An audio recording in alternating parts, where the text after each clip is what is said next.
Hey everybody, it's me, Ned. Here I am. It's cold, it's winter. I'm wearing a tiger stripe jumpsuit. You know all this. Why am I even going through it again? I don't know. I don't care. What is it? It's gray. We're about to have a snowstorm. I'm just excited about this.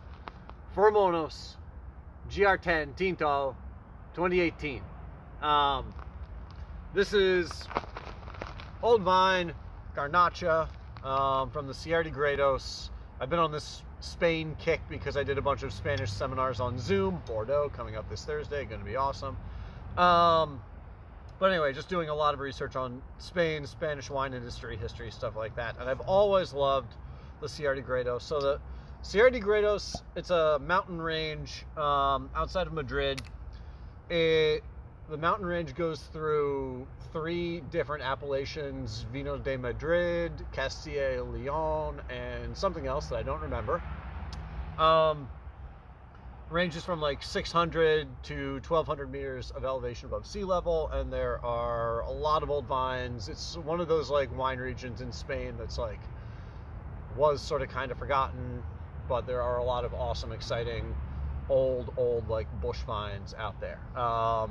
So this is 88% old vine Garnacha trained en vaso, which is Spanish for like goblet, like sort of bush vine training. 10% Cariñena and 2% Syrah. Farmed organically.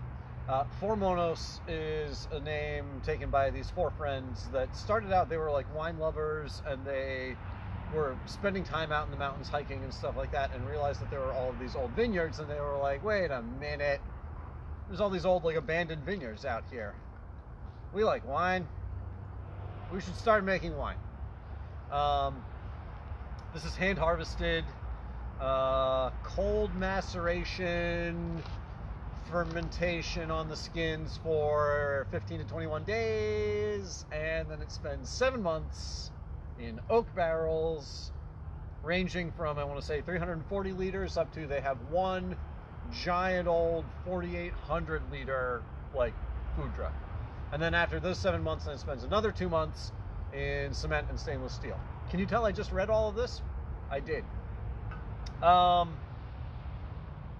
else can I say? Yeah, I just love the Sierra de Gredos. It's, to me, one of the most exciting wine regions in Spain, sort of, right now. Like, there's just a lot of exciting stuff coming out of there, and winemakers, you know, like, figuring out, finding their own style and defining the style of the Sierra de Gredos. And it's such a huge place that you can't even define it, really. And, this is cold because it was just shipped, and my warehouse is cold. And it's cold out here. Everything is just cold right now. Good thing I have this tiger stripe jumpsuit on. I'll warm this up with my cold little hand. It smells delicious. It's a lot of like fresh cherry. Like not cooked, not like jammy, just like really like fresh cherry, really expressive.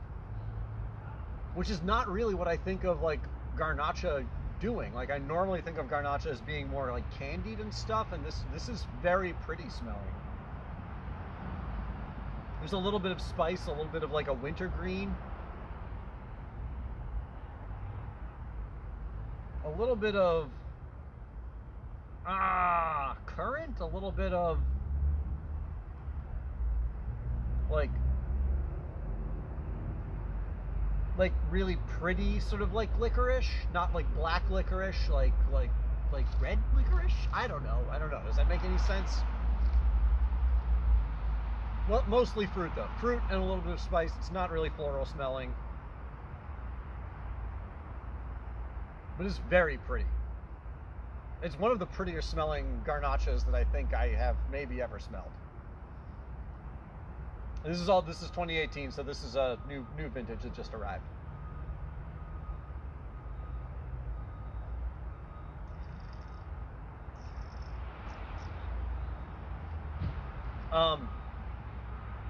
It's cold. It's good, but you know, I should not be drinking it this cold. Kind of tart, medium bodied, like not too heavy. It has tannin, but the tannins aren't too aggressive.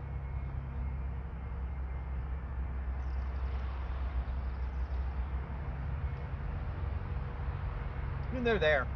You know, it's dry. Dries your palate out, but it's not rough. And the fruit flavors are very pure and focused.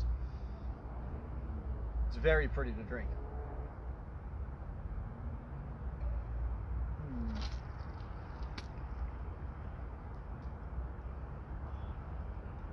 Yeah, opens with like cherry,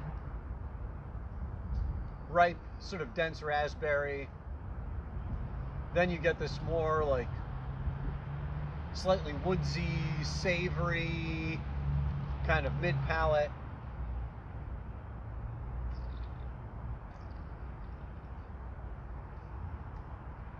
Tastes a little bit like ham. I like ham. That's a positive thing for me. It tastes a little bit like ham.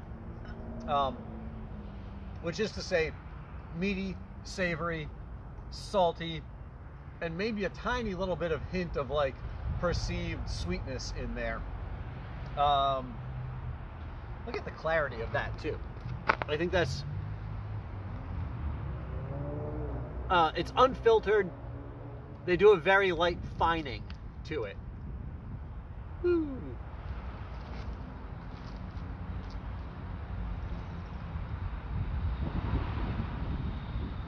Yeah, and then the tannins come in, dry your palate out, make it a little bit more woodsy,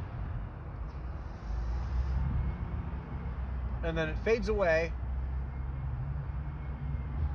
and there's a little bit more like meat and dustiness in the finish, and then a little bit more sort of like currant that sort of like comes back in after the finish.